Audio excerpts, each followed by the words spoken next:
Hello दोस्तों, welcome back to my channel Griffin Unlocker for the fifth adventure of the 5 orange pips. Let's move on to the video. जब मैं अपने notes और सन 82 से 90 के दौरान शर्लॉक होम्स के केसों का रिकॉर्ड्स देखता हूं, तो मेरे माइंड में ऐसे कई केस आते हैं जो अपने आप में बेहद अजीबोगरीब और इतने दिलचस्प थे कि किसे याद रखे और किसे छोड़े, ये डिसाइड करना मुश्किल हो जाता है। हालांकि कुछ केसेस ऐसे थे जिन्हें न्यूज़पेपर के थ्रू काफ़ी पब्लिसिटी मिली थी, जबकि कुछ ऐसे भी थे जिन्हें सोल्व करने के लिए उस लेवल का दिमाग नहीं चाहिए था जिस लेवल का इंटेलिजेंस मेरे फ्रेंड होम्स के अंदर है। हाँ, ये और बात है कि पेपर्स में इन किस्सों की भी बढ़ चढ़ के चर्चा हुई थी। वैसे होम्स के सामने ऐसे भी केसेस आए थे जिसने उसका दिमाग हिला रख दिया था, जो बिना किसी कंक्लूजन के ही खत्म हो गए थे, जबकि कुछ केसेस एकदम क्रिस्टल क्लियर की तरह साफ थे। उनके बारे में कोई भी शक और अंदाजा लगा सकता था। उनमें ना किसी लॉजिकल प्रूफ की जरूरत थी और ना ही ज्यादा दिमाग खपाई की, जो कि मेरे फ्रेंड को बड़ी पसंद थी। खैर, इनमें से एक लास्ट केस ऐसा भी था जो बेहद अनोखा और आखिर में इतना चौंकाने वाला था कि मैं इसके बारे में बताने से खुद को रोक नहीं पा रहा, बावजूद इसके कि इस केस में कुछ ऐसे पॉइंट्स थे जो ना तो कभी क्लियर हो पाए थे और शायद ना ही कभी होंगे। साल 87 की बात है। इस साल हमारे पास एक के बाद एक कई केसेस आए थे, कोई कम तो कोई ज्यादा दिलचस्प। मैंने इन सब केसेस का रिकॉर्ड बना रखा है।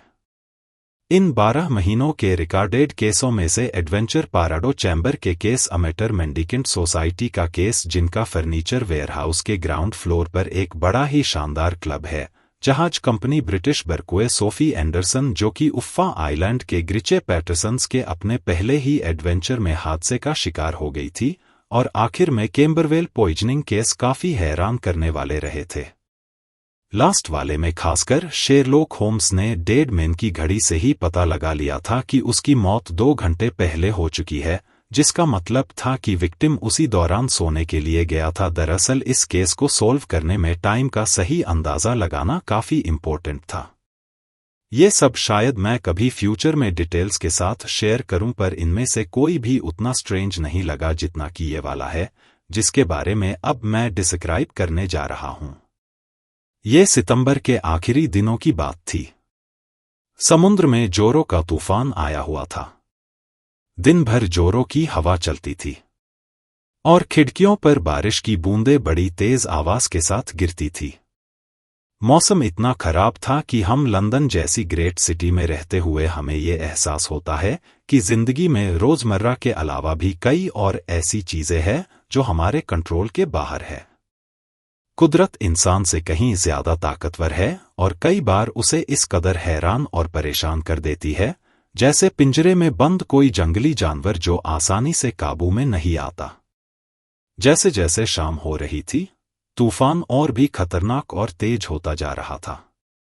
हवा की आवाज ऐसे लगती थी जैसे रात के वक्त कोई बच्चा सुबक सुबक कर रो रहा हो। शर्लॉक होम्स फायरप्लेस के पास एक कोने में बैठा अपने रिकॉर्ड्स ऑफ क्राइम पर क्रॉस इंडेक्स कर रहा था, जबकि मैं दूसरे कोने में बैठा क्लार्क रुसेल की बेस्ट सी स्टोरीज पढ़ रहा था कि तभी तूफान के गरजने की आवाज मेरे कानों से टकराई और झमाझम बारिश की बूंदें गिरने लगी।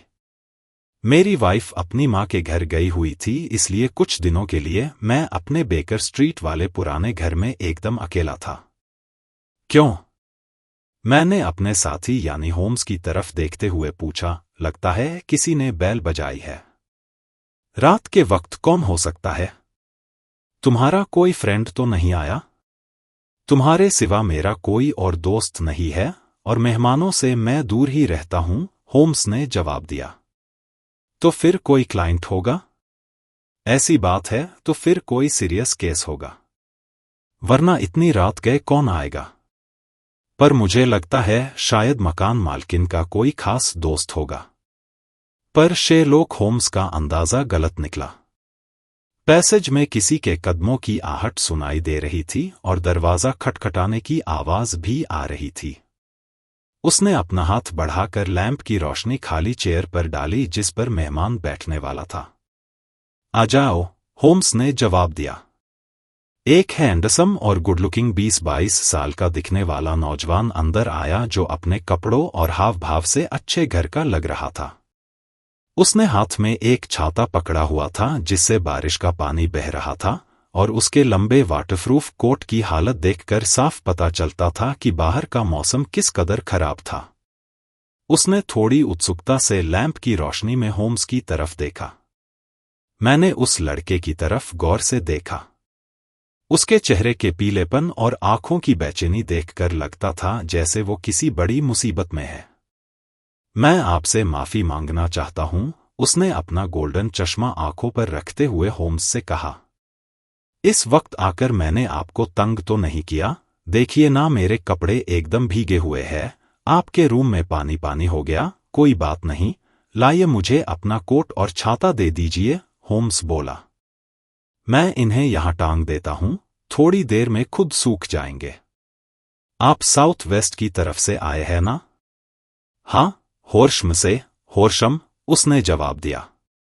दरअसल आपकी कैप में मिट्टी और चाक दूर से ही दिख रही है, इसलिए मैंने अंदाजा लगाया। मैं आपके पास एक एडवाइस लेने आया हूं। वो तो आपको आराम से मिल जाएगी, होम्स बोला। और मदद? वो हमेशा इतनी इजीली नहीं मिलती। पर मैंने आपका काफी नाम सुना है मिस्टर होम्स। मैंने मेजर प्रेंडरगास्ट से आपकी बड़ी तारीफ सुनी है कि कैसे आपने उन्हें टैंकर विले क्लब स्कैंडल में बचाया था। याद आया, उन्हें कार्ड्स की चीटिंग में गलत फंसाया गया था। उनका कहना है कि आप कोई भी केस सॉल्व कर सकते हो। अरे नहीं, वो कुछ ज्यादा ही बोल रहे हैं। और उन्होंने ये भी कहा कि आपको कोई हरा नहीं सकता। ऐसा नहीं है, मैं 4 बार हारा हूं, 3 बार आदमियों से और 1 बार एक औरत से। लेकिन जिस हिसाब से आपने केस सॉल्व किए हैं, इतना तो चलता है। हाँ, ये बात सच है कि मैंने ज्यादातर केस सॉल्व किए हैं। तो शायद आप मेरा केस भी सॉल्व कर सके। आप प्लीज अपनी कुर्सी आग के करीब रखकर बैठ जाइए और आराम से पूरा किस्सा बताइए। ये कोई मामूली किस्सा नहीं है। मेरे पास जो केस आए थे वो भी मामूली नहीं थे। सब मेरे पास आखिरी उम्मीद लेकर ही आए थे। फिर भी मुझे शक है सर कि जितने भी केस आपने अब तक सॉल्व किए हैं, उनमें कोई भी किस्सा इतना हैरतंगेज और अजीब नहीं हो सकता जितना अजीब हमारी फैमिली का ये किस्सा है।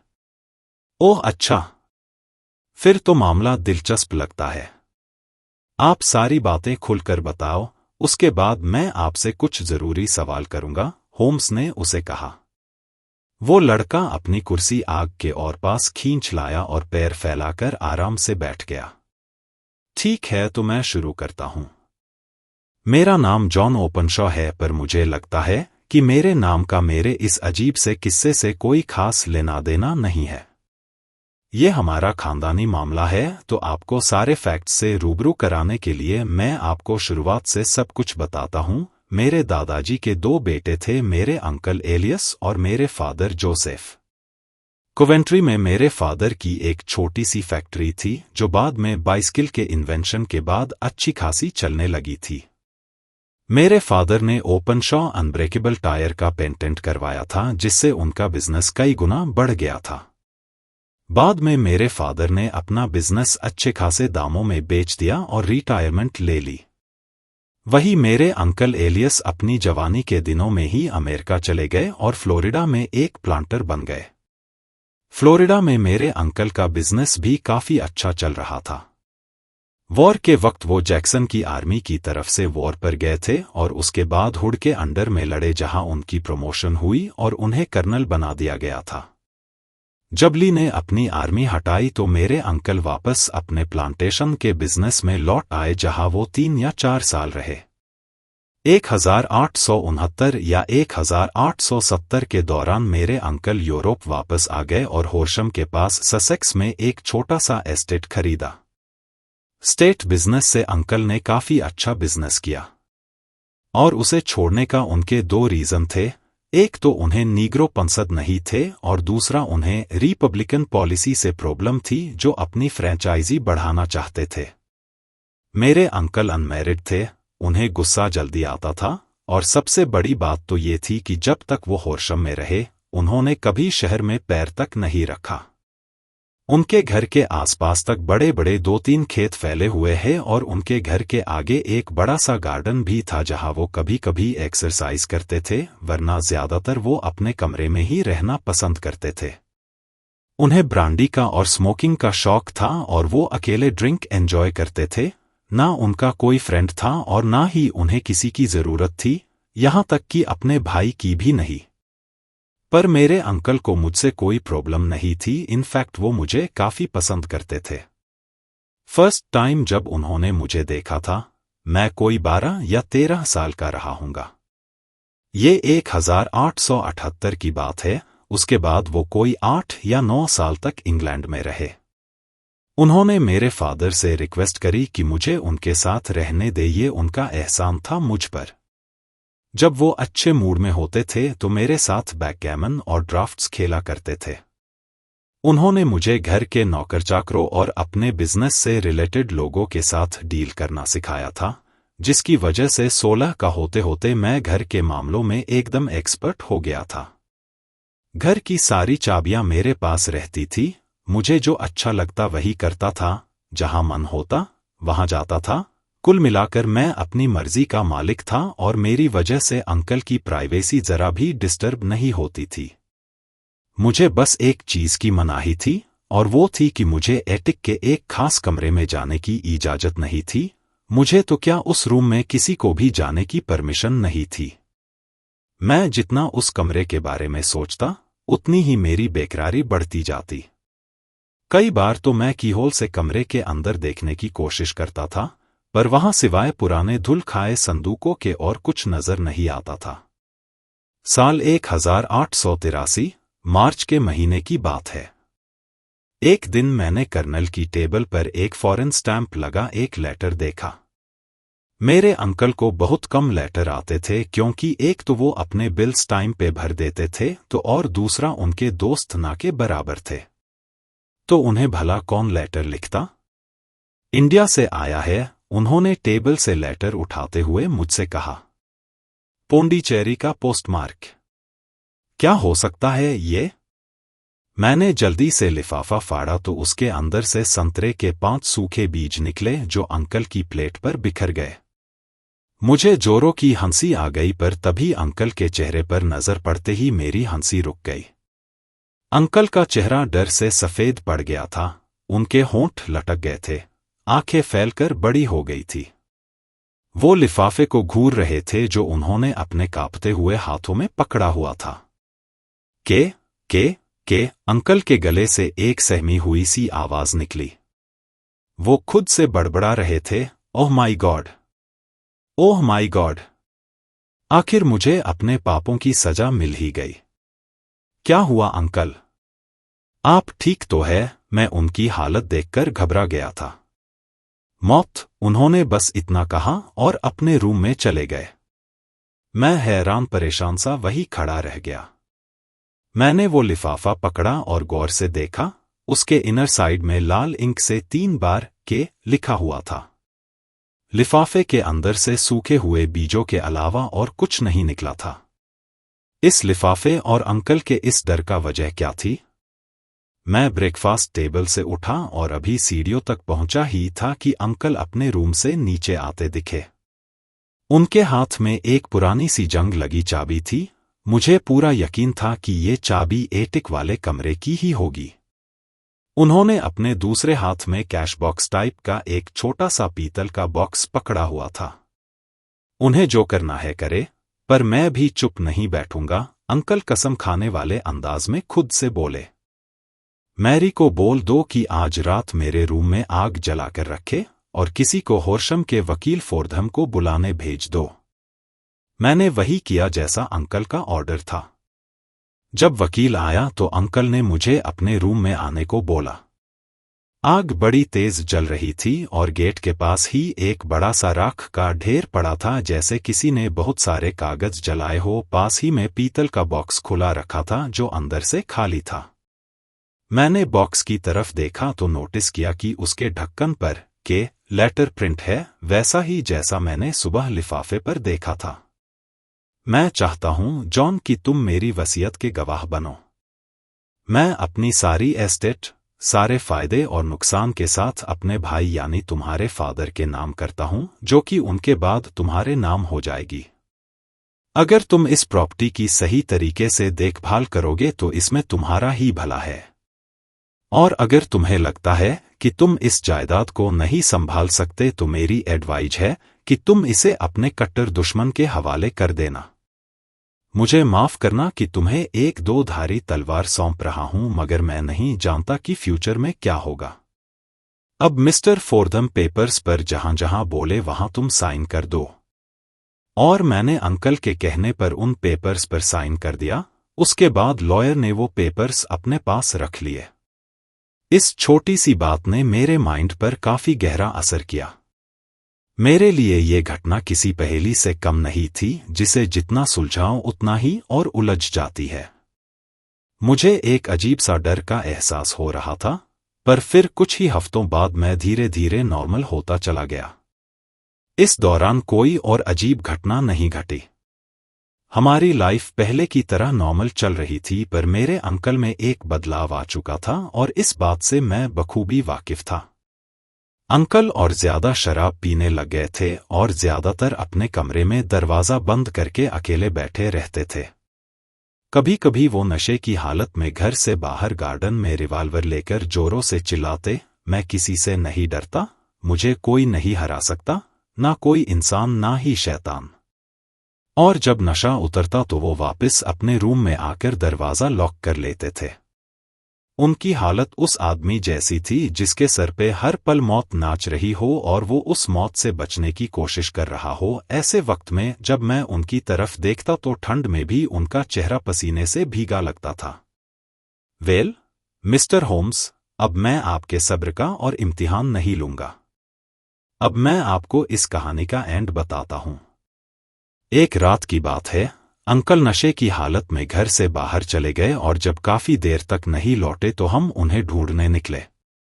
मेरे अंकल गार्डन के पास जमीन पर मुंह के बल पड़े थे और उनका चेहरा बगीचे के पास वाले गंदे पानी के तालाब में डूबा हुआ था।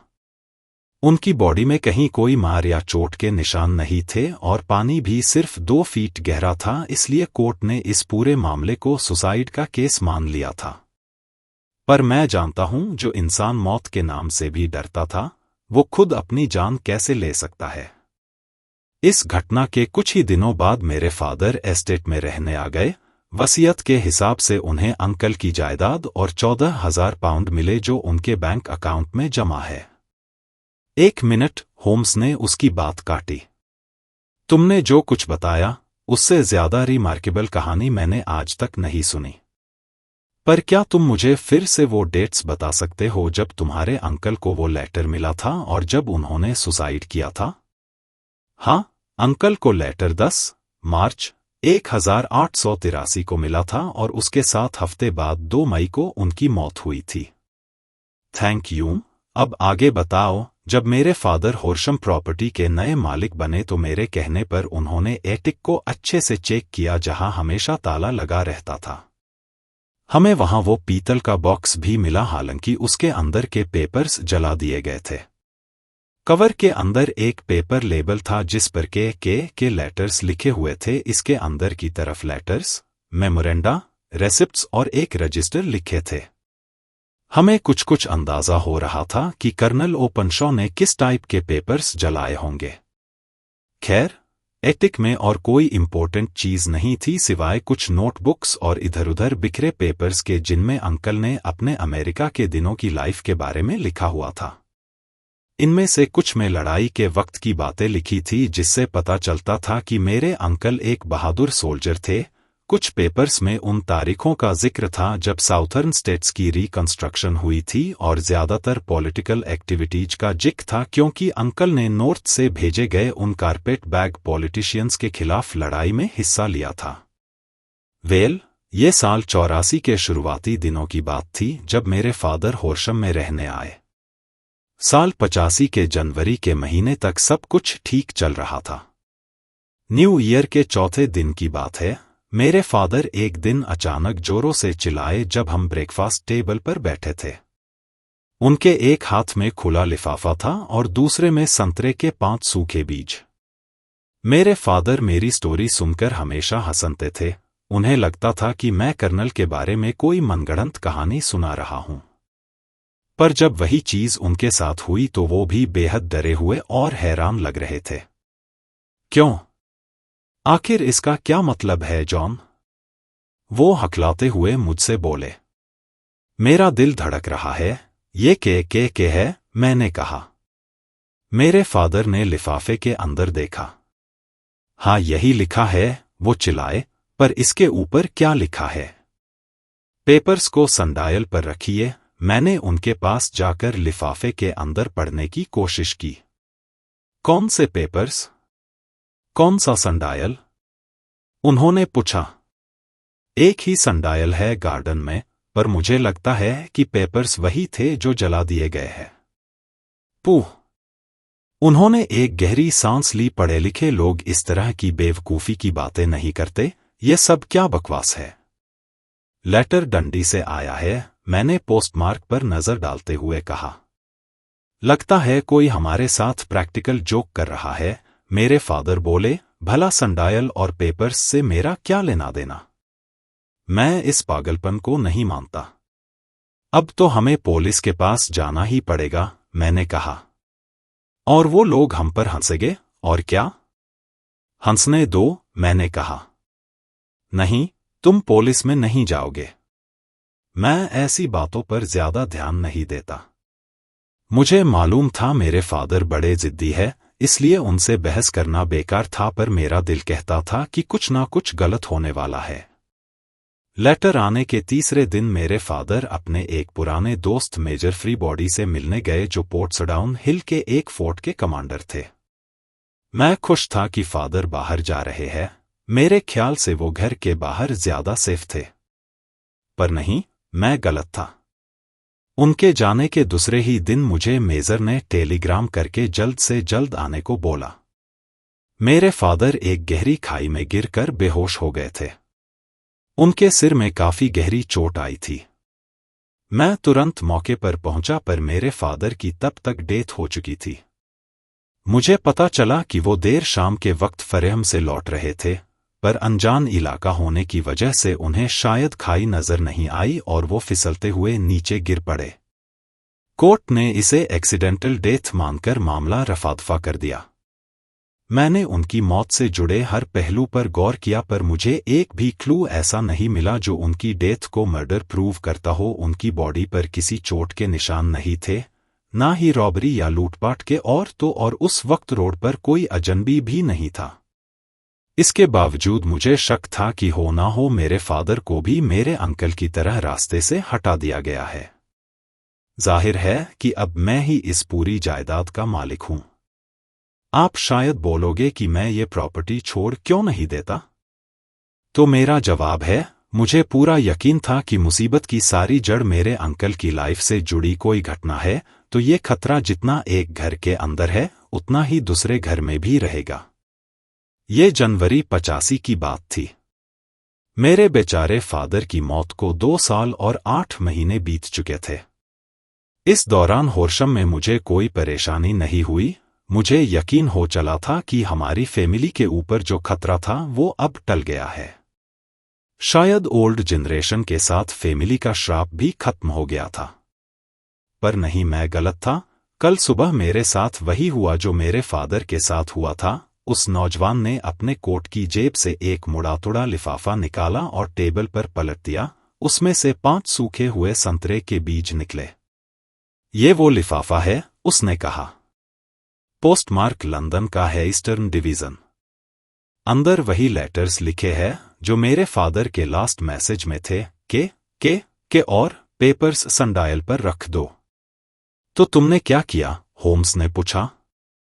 कुछ नहीं। कुछ नहीं।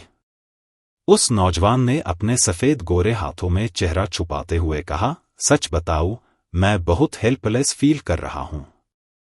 मेरी हालत उस खरगोश जैसी है जो सांप का शिकार बनने वाला है। मुझ पर किसी शैतान का साया पड़ चुका है जिससे बचना मुश्किल है। ओह ओह, शेरलॉक होम्स ने बड़े अफसोस के साथ कहा, आपको जल्दी ही कोई एक्शन लेना होगा वरना आपकी जान जा सकती है। हाथ पर हाथ रखकर बैठने से कोई फायदा नहीं, जल्दी कुछ करना होगा। मैं पुलिस में कंप्लेंट कर चुका हूं। आह! पर वो लोग मेरी बात सुनकर हंसने लगे। इंस्पेक्टर को लगता है कि ये लेटर्स कोई प्रैक्टिकल जोक्स है और मेरे फादर और अंकल की डेथ सिर्फ एक एक्सीडेंट है, जैसा कि कोर्ट में प्रूव हुआ है, इसलिए उन्हें इन लेटर्स की वार्निंग सिर्फ एक मजाक लग रही है। होम्स ने अपने हाथों को हवा में लहराते हुए कहा, क्या बेवकूफी है। वैसे उन लोगों ने मेरे घर के बाहर एक पुलिसमैन की ड्यूटी लगा रखी है।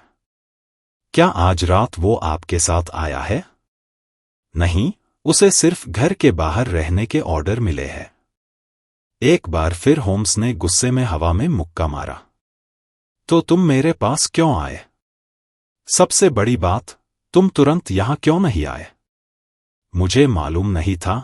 मैंने आज ही मेजर प्रेंडरगस्ट को अपनी प्रॉब्लम बताई और उन्होंने ही मुझे एडवाइस दी कि मैं आपसे मिलूं। आपको 2 दिन पहले लेटर आया है।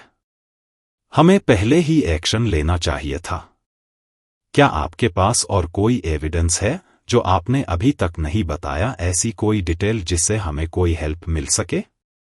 एक चीज है, जॉन ओपनशॉ बोला। उसने अपने कोट की पॉकेट से एक बेरंग नीले रंग का पेपर निकालकर टेबल पर रख दिया। मुझे अब याद आया, जिस दिन मेरे अंकल ने वो पेपर्स जलाए थे, मुझे राख के पास इस रंग का एक अधजला हुआ टुकड़ा मिला। ये पेपर मुझे उनके रूम के फर्श पर पड़ा मिला था। और तब मैंने सोचा कि ये जरूर उन पेपर्स में से निकलकर गिर गया होगा। उन सूखे बीजों के अलावा और कोई चीज नहीं है। मुझे लगता है ये किसी प्राइवेट डायरी का पेज है। और ये राइटिंग भी मेरे अंकल की ही है।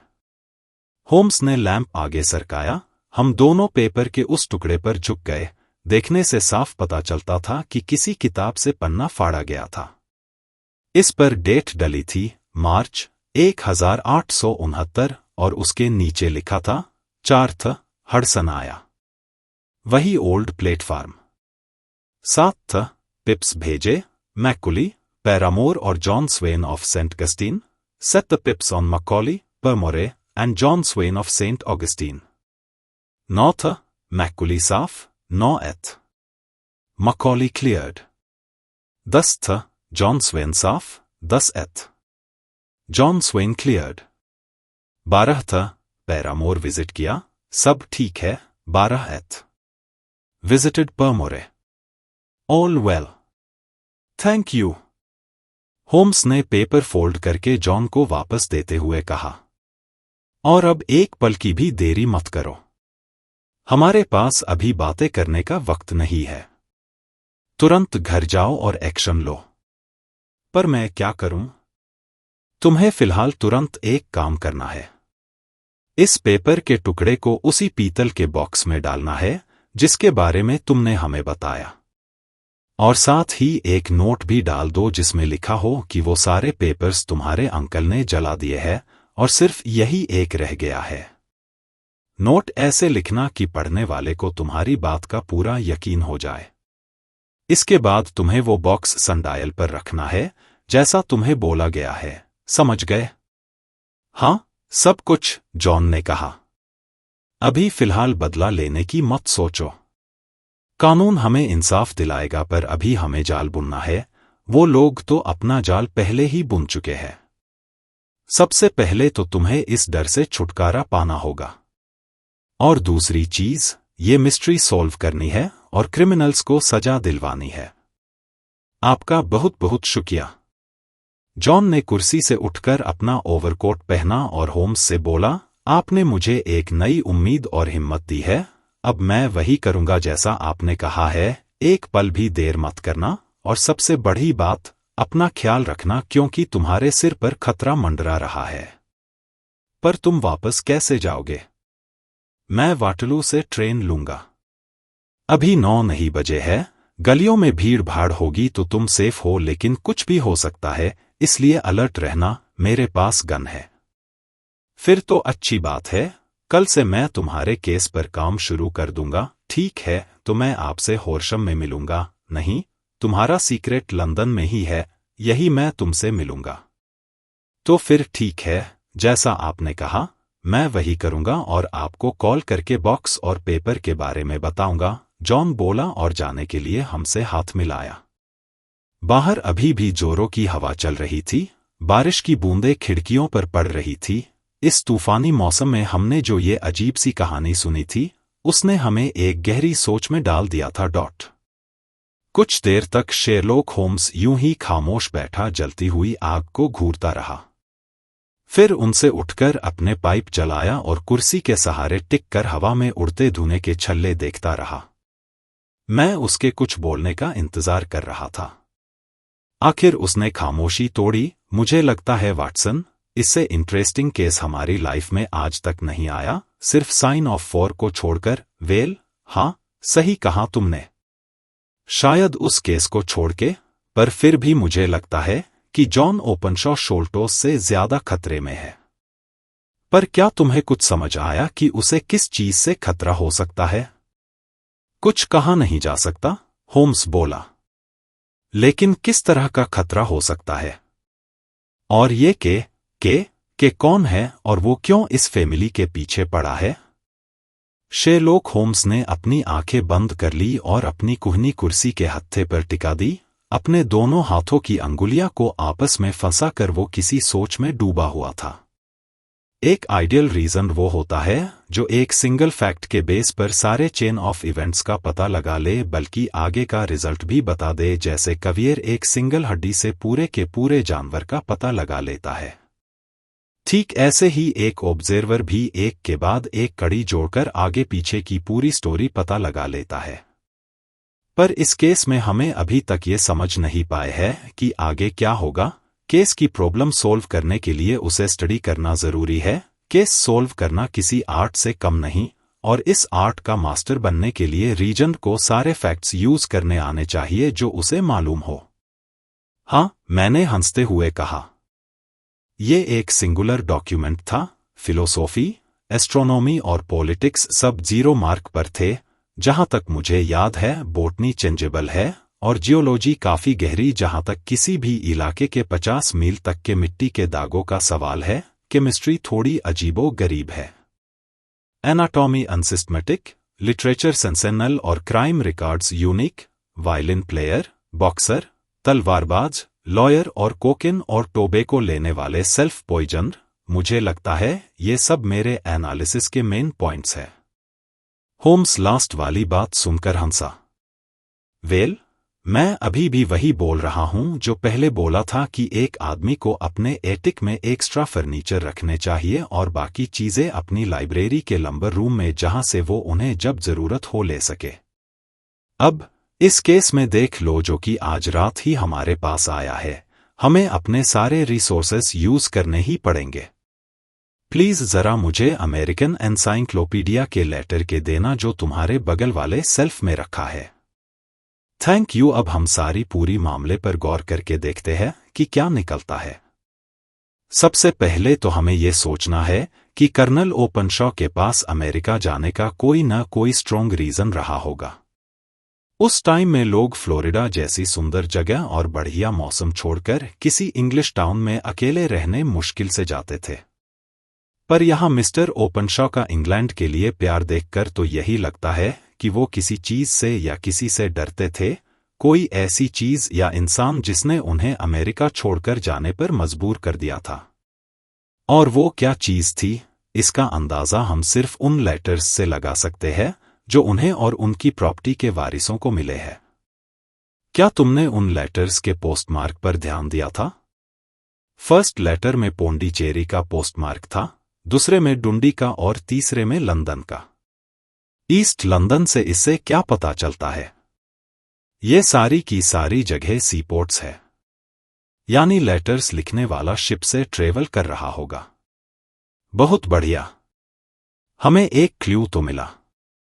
इसमें कोई शक नहीं बल्कि स्ट्रॉन्ग पॉसिबिलिटी है कि जिसने ये लेटर्स भेजे हैं वो शिप से कहीं जा रहा है। अब दूसरे पॉइंट पर गौर करते हैं। पोंडीचेरी के केस में धमकी देने और उसे पूरा करने के बीच 7 हफ्तों का फर्क था और डुंडी वाले लेटर में 3 या 4 दिन का ही फर्क था। कुछ समझ आया?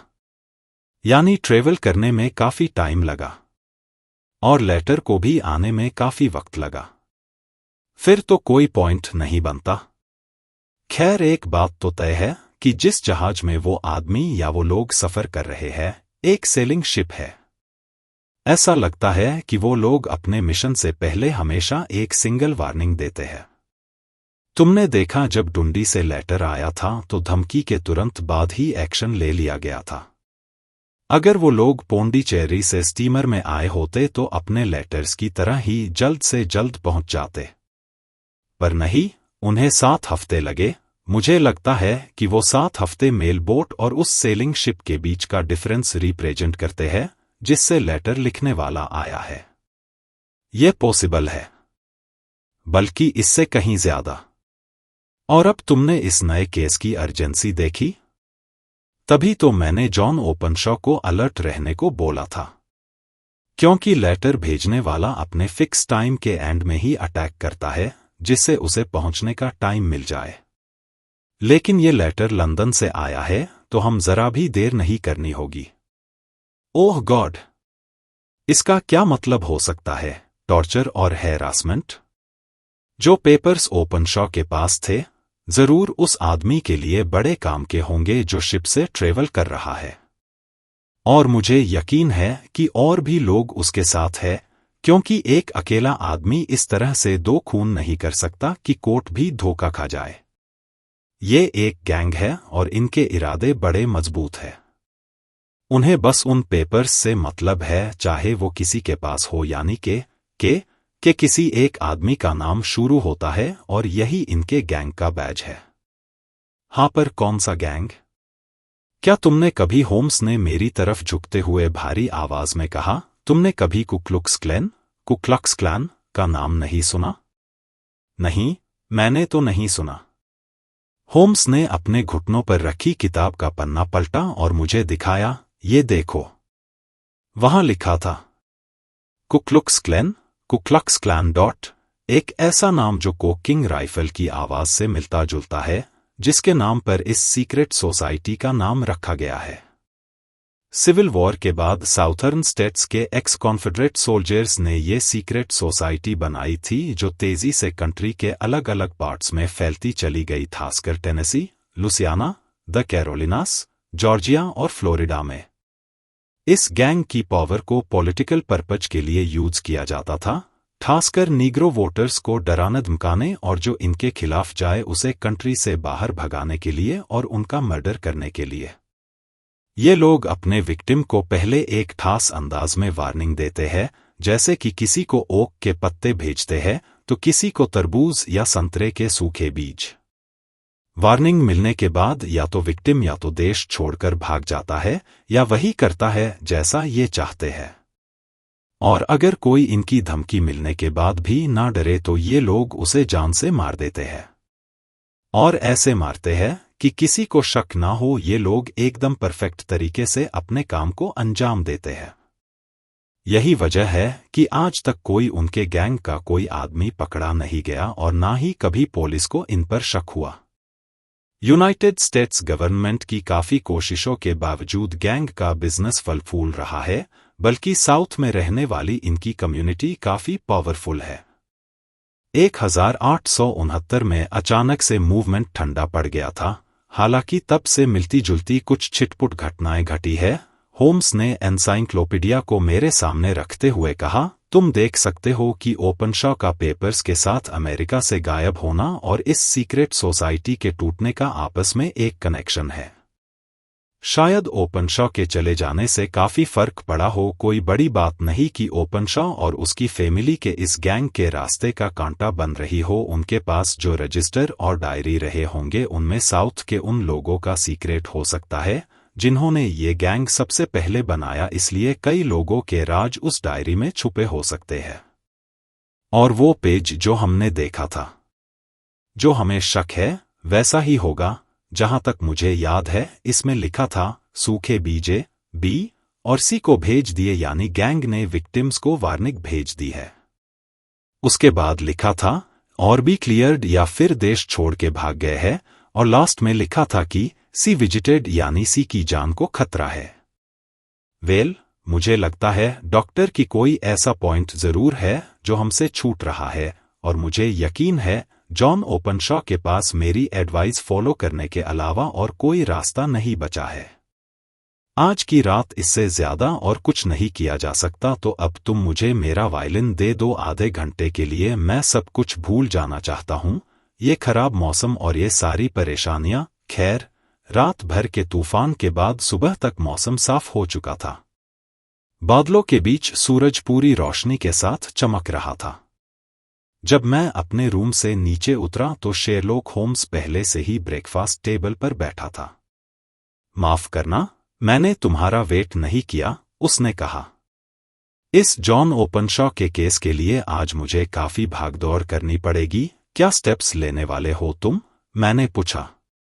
ये तो मेरी फर्स्ट इंक्वायरी पर डिपेंड करता है। मुझे शायद बाद में होर्शम भी जाना पड़ सकता है। क्या तुम पहले वहां नहीं जा रहे? नहीं, पहले मैं यही शहर से शुरू करूंगा। बेल बजा दो, मेड तुम्हारे लिए कॉफी ले आएगी। कॉफी के आने तक मैं न्यूज़पेपर देखने लगा, तभी एक हेडलाइन पर नजर पड़ते ही मेरी रूह कांप गई। होम्स, तुमने बहुत देर कर दी, मैं चिल्लाया। होम्स ने अपना कप टेबल पर रखा और मेरे हाथ से पेपर ले लिया। आह, मुझे इसी बात का डर था, पर यह हुआ कैसे? होम्स ऊपर से शांत था, पर मैं जानता था वो अंदर से बेहद दुखी है। मुझे ओपनशॉ दिखा और ये हेडलाइन, वाटरलू ब्रिज के पास एक ट्रेजेडी, ये रहा पूरा मामला। कल रात 9 और 10 बजे के बीच एच डिवीजन के पुलिस कांस्टेबल कुक जब वाटरलू ब्रिज के पास ड्यूटी पर थे तो उन्हें किसी के चीखने की आवाज सुनाई दी। कोई मदद के लिए पुकार रहा था। उसके बाद पानी में एक छपाक की आवाज सुनाई दी। पुलिस ने वहां से गुजर रहे कुछ लोगों से मदद की अपील की, पर बारिश और तूफान की वजह से रेस्क्यू ऑपरेशन काफी मुश्किल था। एक रेस्क्यू अलार्म भी भेजा गया और बाद में वाटर पुलिस की हेल्प से बॉडी को पानी से निकाल लिया गया। जांच पड़ताल से मालूम पड़ा कि बॉडी किसी नौजवान की है और उसकी जेब से एक लिफाफा भी मिला है, जिससे पता चलता है कि उसका नाम जॉन ओपनशॉ है और वो होर्शम का रहने वाला है। ये अंदाज लगाया जा रहा है कि शायद वाटरलू स्टेशन से लास्ट ट्रेन पकड़ने की जल्दी में वो अंधेरा होने की वजह ठीक से देख नहीं पाया होगा और फिसलकर तालाब में गिर पड़ा होगा। बॉडी में कहीं कोई चोट या मारपीट के निशान नहीं दिखे हैं, जिससे जाहिर होता है कि ये सिर्फ एक एक्सीडेंट है और अथॉरिटीज को इस मामले में जरूरी स्टेप्स लेने की जरूरत है ताकि रिवरसाइड लैंडिंग स्टेज पर फिर से कोई ऐसी दुर्घटना ना हो। हम दोनों कुछ मिनट तक चुपचाप बैठे रहे। मैंने होम्स को इतना दुखी और बेबस पहले नहीं देखा था। मुझे बहुत बुरा लग रहा है, वाटसन। मैं उसे बचा नहीं पाया। मेरी प्राइड और कॉन्फिडेंस दोनों काफी हर्ट हुए हैं। अब तो ये मेरे लिए पर्सनल मैटर बन गया है। अगर ऊपर वाले ने मेरा साथ दिया तो मैं इस गैंग को जेल की सलाखों के पीछे पहुंचा कर ही रहूंगा। वो बेचारा मेरे पास हेल्प के लिए आया था और मैंने उसे उसकी मौत के पास भेज दिया। होम्स अपनी कुर्सी से उठा और गुस्से से कांपता हुआ रूम में चक्कर काटने लगा। वो खूंखार दरिंदे कैसे मार सकते हैं उस बेचारे को? रिवरसाइड का वो हिस्सा स्टेशन के डायरेक्ट रास्ते में नहीं पड़ता, और कल जैसा मौसम था ऐसी रात में भी ब्रिज में काफी भीड़ होगी। वाटसन, देखते हैं इस लड़ाई में किसकी जीत होगी। खैर, अब मैं चलता हूं। तुम पुलिस के पास जाओगे? मैंने पूछा। नहीं, मैं अपनी पुलिस खुद हूं। जब मैं जाल बिछाऊंगा तब शिकार उनके हाथ लगेगा, उससे पहले नहीं। होम्स के जाने के बाद मैं भी अपने काम में बिजी हो गया। देर शाम मैं वापस बेकर स्ट्रीट लौट आया, पर होम्स अभी तक नहीं आया था। करीब 10 बजे होंगे तब होम्स ने घर में दाखिल हुआ। वो बेहद थका हुआ और भूखा लग रहा था। वो साइड बोर्ड के पास गया, उसने ब्रेड का एक टुकड़ा तोड़कर खाया और एक गिलास पानी पिया। लगता है काफी भूख लगी है, मैंने कहा। मैं भूख से मर रहा हूं। मेरे दिमाग से ही उतर गया था कि मैंने सुबह से कुछ भी नहीं खाया है। कुछ भी नहीं, अन्न का एक दाना भी नहीं। मुझे टाइम ही नहीं मिला। और कुछ काम बना क्या? वेल, शायद तुम्हें कोई क्लू मिला है। मेरे हाथ के अंदर ही है। जॉन ओपनशॉ की मौत का बदला जरूर लिया जाएगा। क्यों, वाटसन? क्यों ना हम उनका वही शैतानी ट्रेडमार्क उन पर ही अप्लाई करें? क्या ख्याल है? क्या मतलब है तुम्हारा? मैंने पूछा। उसने अलमारी से एक संतरा उठाया और उसे छीलकर उसके बीज निकालकर टेबल पर रख दिए। उसने उनमें से 5 बीज उठाए और एक लिफाफे में डाल दिए। लिफाफे के अंदर की तरफ उसने लिखा SH4JO। फिर उसने लिफाफा बंद किया और उस पर captain James Calhoun, barque Lone Star, Savannah, Georgia, captain James Calhoun, barque Lone Star, Savannah, Georgia का एड्रेस लिखा। जब वो पोर्ट में उतरेगा तो ये लेटर उसका वेट कर रहा होगा, होम्स हंसते हुए बोला। अब उसकी रातों की नींद उड़ने वाली है। अब ये लेटर ही उसकी किस्मत का फैसला करेगा। और ये कैप्टन कॉल्होन कौन है? कैप्टन कॉल्होन? गैंग का लीडर। उसके साथियों को भी पकड़ूंगा पर पहले उसकी बारी है। पर तुमने उसका पता कैसे लगाया? होम्स ने अपनी जेब से एक बड़ा सा पेपर का टुकड़ा निकाला जिसमें कई सारे नाम और तारीखें लिखी थी। मैं पूरा दिन इसी काम में लगा हुआ था। लॉर्ड के रजिस्टर्स और पुराने पेपर्स की फाइल्स में मैंने हर आने जाने वाले शिप का पता लगाया जो 83 के जनवरी और फरवरी महीने के बीच पोंडिचेरी से होते हुए गुजरे थे। इन 2 महीनों के दौरान कुल मिलाकर 36 जहाज सफर पर थे और उनमें से एक लोन स्टार की तरफ मेरा ध्यान तुरंत गया। हालांकि ये लंदन से क्लियर दिखाया गया है क्योंकि इसका नाम यूनियन के एक स्टेट्स पर है। मेरे ख्याल से टेक्सास। ये मैं पक्के तौर पर नहीं कह सकता पर इतना श्योर है कि ये एक अमेरिकन शिप है। होम्स बोला। तो फिर तुमने क्या किया? मैंने डंडी के रिकॉर्ड्स चेक किए और जब मुझे पता चला कि बरकुए लोन स्टार वहां जनवरी 85 में था तो मेरा शक यकीन में बदल गया। मैंने शिप के बारे में और पूछताछ की तो पता चला कि अभी ये लंदन पोर्ट में है। अच्छा, लोन स्टार यहां पिछले हफ्ते ही पहुंचा है। मैं अल्बर्ट डॉक गया और देखा कि जहाज सुबह ही नदी से सेवन्नाह की तरफ निकल चुका है। मैंने ग्रेवसेंट को तार किया तो पता चला कि शिप कुछ ही टाइम पहले वहां से निकला है और जैसा कि हवा ईस्ट की तरफ से चल रही है तो मुझे यकीन है कि शिप अब तक गुडविंस पहुंच गया होगा और आइल ऑफ वाइट डॉट से ज्यादा दूर नहीं होगा। तो अब तुम क्या करने वाले हो? ओह, वो लोग अब मेरे हाथ लग चुके हैं। वो और उसके 2 साथी, जैसा कि मुझे पता चला है, शिप के अंदर सिर्फ वही लोग अमेरिकन हैं।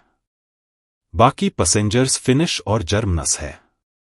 मैं जानता हूं कि कल रात वो तीनों शिप से बाहर गए थे। मुझे ये बात स्टीव डोर ने बताई जो कार्गो लोड करता है। जब तक उनका शिप सेवन्नाह पहुंचे, मेल बोट ये लेटर ले गया होगा और मेरा तार मिलते ही सेवन्नाह की पुलिस उन तीनों को मर्डर के चार्ज में अरेस्ट करने पहुंच जाएगी। हालांकि इंसान कितना भी फुलप्रूफ प्लान बना ले, कोई ना कोई कमी रह जाती है। और जॉन ओपनशॉ के खूनियों को संतरे के वो बीज कभी नहीं मिलने वाले थे जिससे उनके पता चल जाता कि उनके जैसा ही कोई चालाक इंसान उन्हें पकड़ने की कसम खाकर बैठा है।